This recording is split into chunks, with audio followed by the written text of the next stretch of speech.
Starting now on Construct 2, this is the simple circular shooter game. And what that's going to have us work on is a game where everything's kind of moving towards us, and we have a character that we can kind of aim towards the mouse and move around. And I don't know if it's always going to be firing, or it'll be firing when you click, or it'll fire at different rates depending on what power-ups you pick up. Haven't thought that far ahead yet. But I'm going to go to New in Construct, and I'm going to go create a 16 by 9 landscape project. Oh, starting to hear myself on the stream, so we know it's working. I'm going to zoom out a little bit, so that's Control and scroll wheel down. And I want to set my window size to make it match the layout size. Remember, there's this gray barrier here that shows us what size the window is versus the layout, which is the white area. So what I'm going to do is I'm going to go grab my layout size, and I get to this layout properties by clicking in the gray space. And I get back to the Windows property by clicking View on this Project Properties tab. And then I'm just going to paste in what I copied there, the 1708 by 960. And when I hit Enter or Tab or click, what you'll see is that that gray area goes away, because now the window size matches the layout size, and we're working all on one area of the screen. Okay? So, wait, did I do that backwards? Yeah. For the instructions? No, It's supposed to be 854 by 480. Oh, I did that backwards. All right, let's go back. So I wanted to take the window size of the 854 by 480,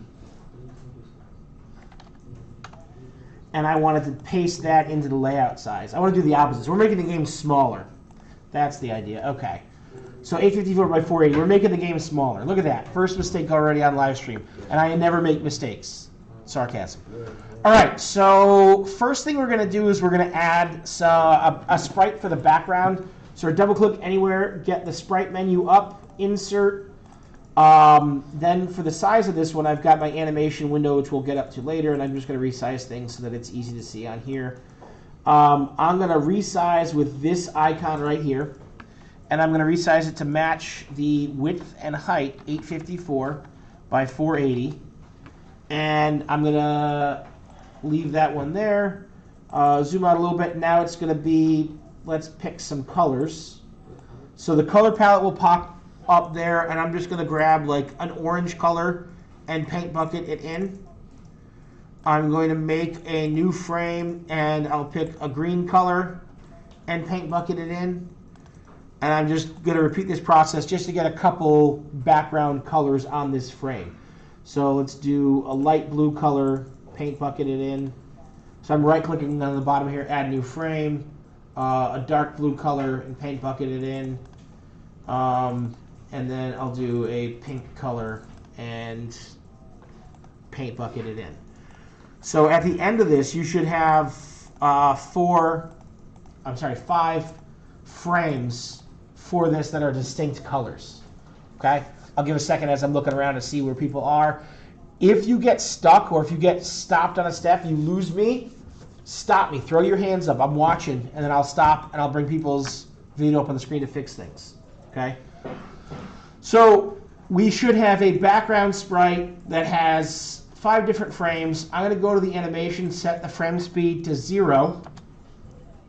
Because I don't want it playing the frame. I don't want it looped. I want to be able to, on the start of layout, call random background frame. So the frame color on the background is going to constantly update. It's going to constantly be different. So we're not playing against the same stale, stagnant background. Now, a cool thing you could add to that is use Piskel, make some 8-bit art so that the background is different every time, but it's not just a solid block color. But I'm going to leave it as a solid block color, and I'm kind of looking around at screens, and I'm seeing most people have the frames. Anybody having issues with frames or dropping the frame speed to 0? Landon, you good? Yeah, no, I'm good. Okay. So I'm going to close that up. And now I've got this sprite here, and I want to get it exactly on the center. And so that needs a little math. The position's got to be half of our 854, which is 427. and then half of our 480, which is 240. So if we set that size to the 427 by 240, our sprite is now locked on to where we want it to be. But is sprite a good name for it? No. What's a good name for it? Background. So I'm going to right click over here and I'm going to go to rename background. All right. Now, on my layers tab, this is called layer 0. I'm going to rename this to background. And because I don't want to accidentally move that sprite, I'm going to lock this layer. Now I can't move the background sprite, but I need to make a new layer to start working on. So I'm going to go create a new layer. It's going to be up on top. We'll rename it to be player layer like we've done. And we're going to add in a player sprite now. So I'm on the player layer. And right now I'm going to start with a square, but we'll make them into a circle or some type of other better character later. But again, simple first. We'll get the details of the code out. Then we'll worry about how it looks. So sprite, it's going to pop on here. I'm going to resize it to start. I'm going to keep it in 40 pixels by 40 pixels. And then just to start, I'm going to do that off-white color, which is the 250 by 250 by 250. Alpha, I'll leave it 255 because that'll be fully opaque. It won't be see-through or transparent. Now I've got this sprite. I should rename it to what? Player. Because that's going to be our player. Our player is going to be on here. We also want an enemy sprite. I'm going to make the enemy sprite a little bit bigger than the player. And again, we can adjust all these sizes afterwards. But we can come back and do things here. So this size, I'm going to resize to 50 by 50 because this is going to be for the enemy. And I'm going to do the off black color, the 5 by 5 by 5, or is it 50, 50, 50? Thank you. Yeah, there's that off black color that we use very often. So there's our player for right now. It's the off black color. Oh, and it says off white in yours. It should say off black here. Everyone with me so far?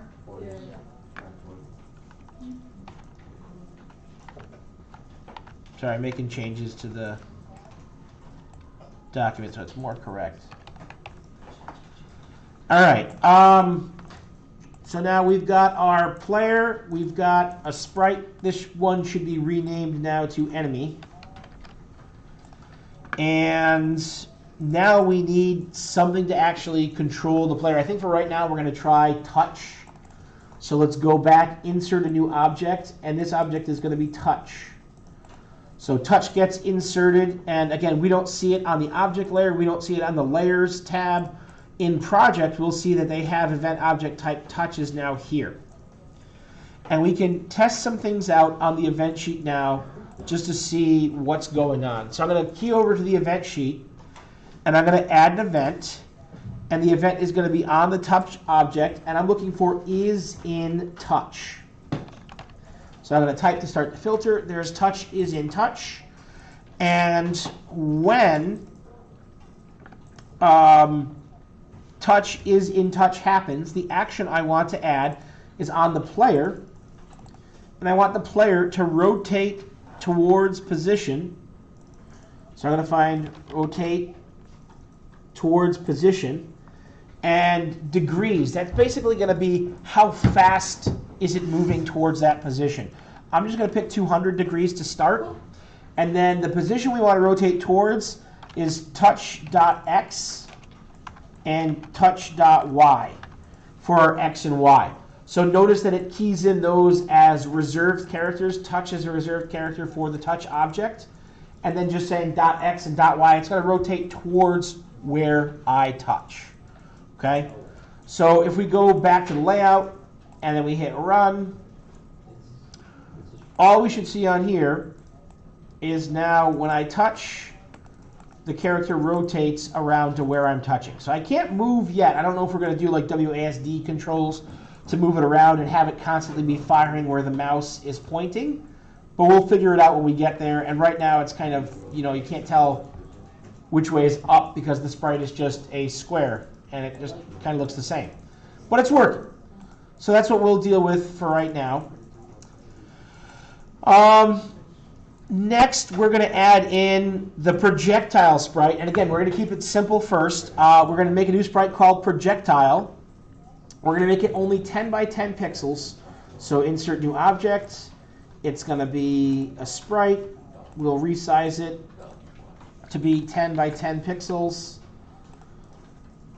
And we'll keep it at the off-white color, 250, 250, 250. And we'll paint bucket into there. So now this little tiny thing is here. It's called sprite. I'm going to rename it to projectile. I want to be careful here not to, even though I know it's like technically a bullet or a laser, I want to be careful not to use the name bullet because bullet is a behavior, and so it's reserved for other things. So if we call it bullet, it could make issues later on. So just to do a quick check of the player layer, if I turn the visibility off, I lose my enemy, I lose my player, I lose my projectile, so I know I'm working on the right layer. And then we want to add some behaviors onto the projectile. So I'm going to right-click on it in the Objects tab. I'm going to hit on Behaviors, Add New. I want to add bullet to it. I'll leave everything default for now. We'll figure out how fast it needs to go afterwards. But I want you to see when we actually run the layout, and I refresh this, the bullet kind of just flies off the screen. Now, imagine a game where you're constantly firing bullets and they're constantly going off in all these directions. You want to make sure that after the bullet is off screen, out of view, we get rid of it. Because what that'll do is it'll bog down your game. The more you're playing, the longer it's out there. So we can add another behavior on here called destroy outside of layout. And that way we can fire as many bullets as we want and they'll be in view in the screen. But as soon as the bullet is out of the view, it'll get destroyed and it'll keep your game resources down to a minimum. So things will be working out a little bit better. So we just added bullet and destroy outside of layout. So right now we've got the basics of what we have. Let's move into getting some of the logic working. Right now when you run your layout, does anybody's background still advance through the color frames? No. No? Everybody's, it just stops on the first one, right? Yeah. Mine does. Mine goes through when I run through. When yours goes through when you run the layout, so then what you need to do is double click on the background, and then in the window that pops up, click on default for animations, and then over here for speed, set it to 0. So I'll do that one more time. You looking? Found it. Found it? Okay. So now our frame is at 0. It should be on the first background color. We just picked 4 random colors. But let's add that same variety that we know how to on the game. One, we're going to start off with a new global variable. So I'm going to right-click and do global variable color. I'm going to give it an initial value of 0. So it makes our variable color. And then you know what? I'm going to rename this because I don't think color is descriptive enough. I'm just going to call it BG color, so I know it's for the background color. So that's our variable that's adjusting what the background color is, because later on maybe we'll have like a color for power-ups or something like that. So I'm just thinking ahead and adding a little bit of longevity to it. So now I want to add a new event, and it's going to be system on start of layout. On start of layout, the action that I want to have happen, just in case anybody forgot, we're going to add an action to the background, and we're going to go to stop animation. So if anybody forgot, here's another fix you can do for it, is you can say whenever the layout starts, stop the background animation from actually happening. So that's one way of doing it, or you could set the animation speed to 0. The next action we're going to add in here is going to be system set value, and we're going to set the value of BG color to floor. Remember, we're getting into our JavaScript floor. It even gives you a little preview right here. It says number round down to an integer. We're going to say 0, 5 as our range. Floor round. And there's a number round to the nearest integer. 0, 5. So right there, there's our command. We're taking a random number between 0 and 5, but it could be like 2.5, 3.141, whatever pi is. It could be that number. Round is going to say, please turn to your nearest integer. So in that instance, floor round, not round, random. Random's the one that I want. Floor random 0 to 5. So random 0 to 5 is going to take a number from 0 to 5, and then floor is going to make it go down. So 4.99 will round down to floor, 4. 3.75 will round down to 3. 2.1 will round down to 2. 1.7 will round down to 1. And then 0.99 will round down to 0. So we've just built on start of layout code that will say, take this BG color and set it to a random number between 0, 1, 2, 3, and 4. Those are the only options that it has. Now we can add another one to the background, and this one will be set frame. And the frame number we're going to do is BG color. And BG color, I start typing it in. It gives me the little global icon to show that it is a global variable. BG, I didn't click it.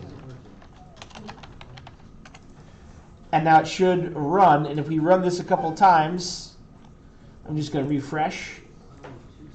And we start to get our variety in our background here. All right, so now our background is cycling through. This is pretty typical to what we've done so far, right? Okay. So,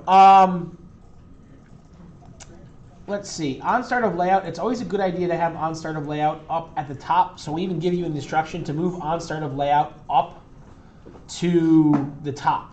So is in touch, the player will always rotate, but on start of layout will leave up at the top. And then other things like every tick will also move up to the top too. We want to add a new variable. This one's going to be called player fire rate. This is going to determine how quickly our character can automatically spawn the projectiles.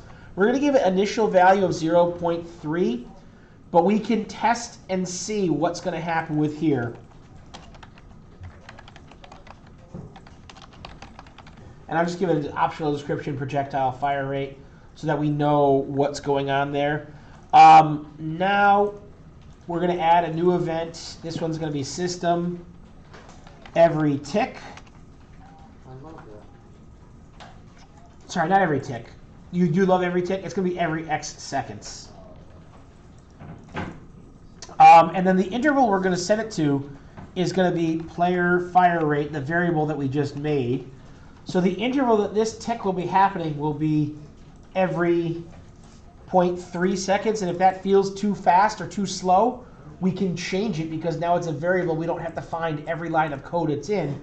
We just have to find out where it is. So now, every player fire rate seconds, we want to add an action to the player to spawn another object. And that object that we're going to spawn is projectile. Layer is going to be layer player layer. I think I actually have to put it in quotes. There's our player layer. Image point 0.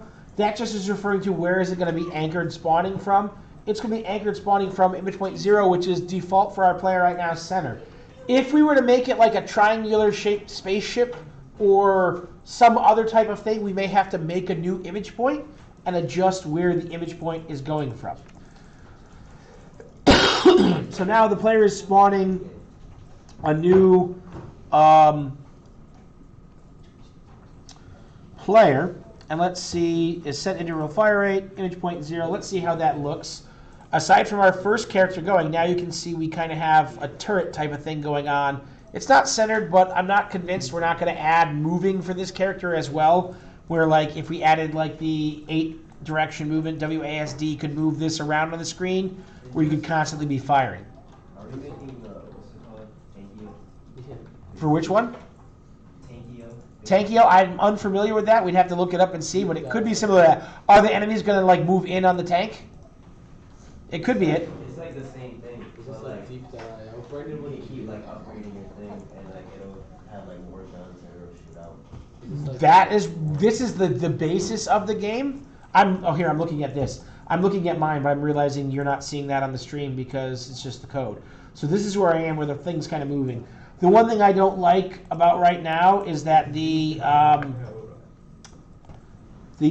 sprite of the image that's on the screen, the projectile, I'm going to move it out of the layout so it's not there at the start. So now we're kind of going that way. But yes, we're kind of making it, it's going to be like Tankio. You can take this game and make it whatever you want it to be. Right now, we've got to get the enemies to kind of move around where we want them. So back on the event sheet, another variable. This variable is going to be enemy move speed. I don't know what we're going to start at. I think I put 1 as the speed to start. But again, how fast the enemy moves towards the player. So enemy move speed, we'll start it off at 1. I'm thinking 1 pixel per second will be okay. And then as like your score goes up, you could slowly increase it to like 1.5, 2, 3, 4, whatever. But it just gives us a variable that we can increment to increase difficulty. So now we do want to have system every tick. There's your favorite one, right, Sam? Yeah. System every tick. Does anybody remember that old show, or cartoon show, The Tick? Yeah. Yeah, that's They have right. a new one out that's really bad. They have a new one out on Amazon that's like a live action one, but they had a live action one on Fox way Yeah. back when, Yeah. with like Patrick Warburton. So it's pretty funny, but every time I see every tick, I just think of like the tick. All right, now that we're sufficiently off task, we'll say the action we want to add to every tick is enemy. We want to rotate towards position, and degrees will give it the same rotation speed as the player, 200. And then we want to move it to player.x and player.y. So it's moving towards the x and y position of the player. So that will rotate the enemy towards the player. And then we'll add another action on this every tick to the enemy. Move forward. Distance is going to be enemy move speed.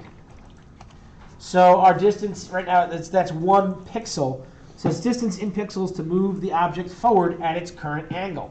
So we adjusted the angle, and now it's going to be moving towards the player at that speed. So now if I move this over here to this one, and I move this over here to this one, and I run my layout, we can see here's my character, and there's my enemy kind of moving towards this. And we could make this like a tank-themed game instead of a space-themed game. But that's kind of there. What's up? What's up? What's the question? Anything? What's up? Yeah, on the event sheet. What do we got? Event sheet, we've got on start of layout, stop the background. Set the background to a random number between 0 and 4. 0, 1, 2, 3, or 4 with that floor random. Background, set animation frame to whatever the variable BG color is. Every tick, the enemy is rotating towards the player. And then the enemy moves at enemy speed pixels towards the player. We have our fire rate, so enemy is spawning another projectile on the screen. And then the player is going to rotate towards where the touch is. I want to go through here on the player and add the 8 direction controls right now. And even though it's not in the instructions, I'm going to add behaviors. We'll add that 8 direction movement. Move the object up, down, left, right, or on the diagonals. But now because we added that, we don't want our player to be able to walk off the screen. So we're going to add another one that's called bound to layout. meaning that we can move around, I'm pretty sure, with the arrow keys.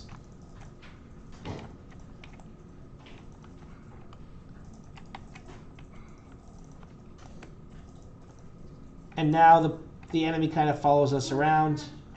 Although it creates a little bit bigger issue because we're just constantly firing the direction that we're moving. So, no. Well, we can fix that afterwards, but now the player is just going to kind of... Oh, the player does move faster than the enemy, so that's kind of good.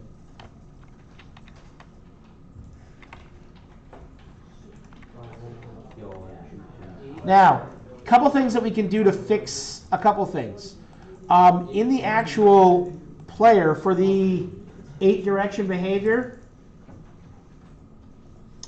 our 8-direction behavior is making the character rotate around. Not when you hold click, though. So if I say set angle no, and I retry it, now, yeah, there we go. So now our character can kind of strafe around. Mine's not moving. You're not using the arrow keys? And then it's got to be where you're clicking the mouse is where it's going to be pointing. We could change it from touch, because touch means that we're actually clicking. So that's kind of moving around, and it's kind of firing there. So to get it so that the character isn't firing the way that it's driving or moving around, we set angle on the 8-direction behavior to no. I'm going to go back here and make some edits to the code. This happens as you make things out and you test things yourself. You'll find ways that you want to make it better. I'm going to add the mouse object to here. And on the event sheet, we've got touch is in touch. I'm going to swap this out for mouse. Let's see.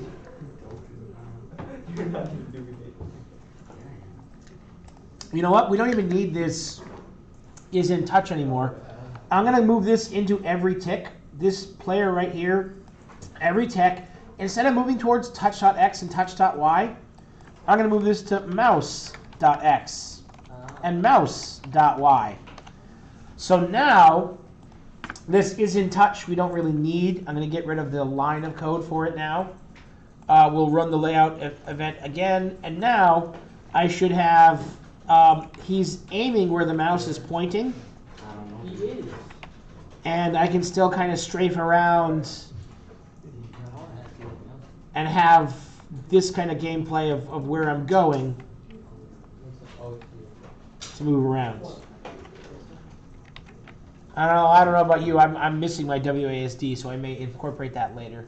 I always think like arrow keys and mouse is an awkward game. Yeah, you hate reaching over. It's weird. People who are left-handed probably like it though, because they're doing more stuff with their left hand. We'll fix it later. All right. So we've made a couple changes to the code. I'll update that to reflect that here. Do we want to keep going?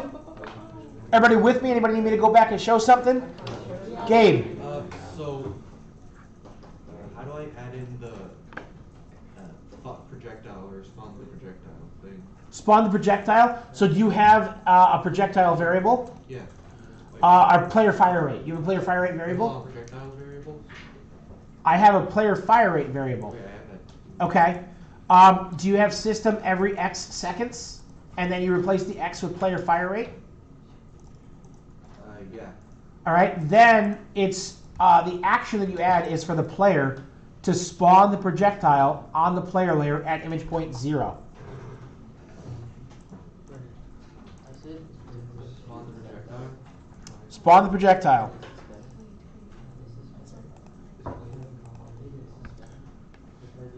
Oh, okay. Now it's doing it? Yeah. Cool. Other questions? Jack. Construct's not working. Your construct is not working? It's glitched out.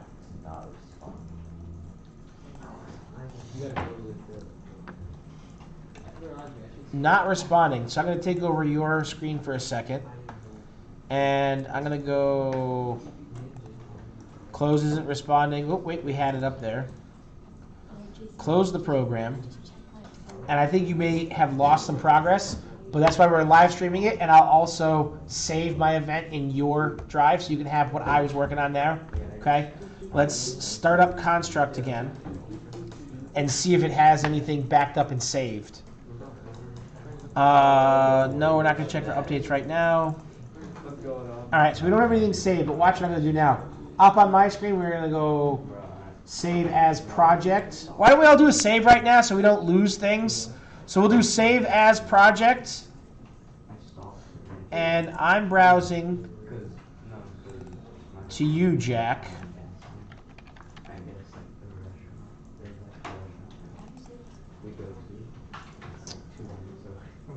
Game and web. I'm going to make a new folder.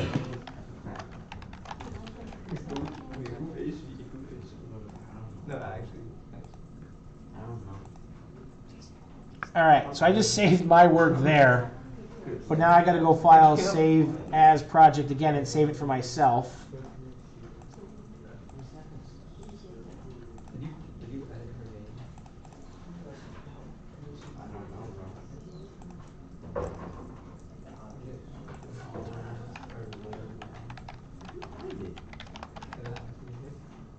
Dude. All right, so now, Jack, on your screen, if you go File, Open, I made a new folder, but it may be in here. Yeah, I didn't put it in Construct 2. There's your new project, and you are back up and running where we were. Cool? Cool. All right, other questions? Aiden. So system everything, it says player to rotate 200 degrees, but I can't see what the dot is. Is it mouse.x? For the player? Yeah, was it? Yeah, I have it as mouse.x and mouse.y. Okay. Because I added that because I wanted to move towards where the mouse is aiming. Okay. Okay? And then that way it's not somewhere where you have to click. Who else had their hand up in this row? Anyone? We solved it? Gabriel, you got something? Oh, yeah. No, never mind. All right, we got 5 minutes. We want to do a little bit more? Yeah, let's do a little bit more. Let's see if we can get the enemy to respond to the projectile. So what we're going to add is a new variable to keep track of the score. So this will be score. Score is up there. And then the event we're going to create is projectile. And it's going to be on collision with another object. And we want it to be is overlapping. Instead of on collision, we'll do is overlapping with another object. So if that other object happens to be the enemy, we can say, all right, projectile is overlapping with the enemy. What we want to do is destroy the enemy and destroy the projectile. So this will be enemy destroy and projectile destroy. But we also want the system to add to the value of score by 1. So we get an enemy, we get a score of 1. We don't have text on the screen right now, but that'll start keeping track of our score when we start to add things in here. All right, so now why don't we make some more enemies that will spawn around here. And this is, we're going to use a technique we haven't done yet in this class, where we're going to make some spawn points that are objects that are off of the screen. Okay? So what we're going to do here is we're going to add a new sprite on the player layer, and I'll size it to be 150 by 150. The color does not matter because it will be invisible eventually. I'm just going to make it hot pink so that it like sticks out so we know where things are. And I'm going to call this a spawn location 0. So I've got spawn location 0, and I'm going to make 1, 2, 3, 4, 5, 6, 7, 8 copies of it. to place around the screen so that enemies will spawn from like the 8 different directions or what have you. So if we right click on the object, we can choose clone object type. And now notice it already enumerated it to spawn location 1. Clone object type, spawn location 2, 3, and you can just see what's happening here. So we're just going to keep on going around that, and we're just cloning the object type.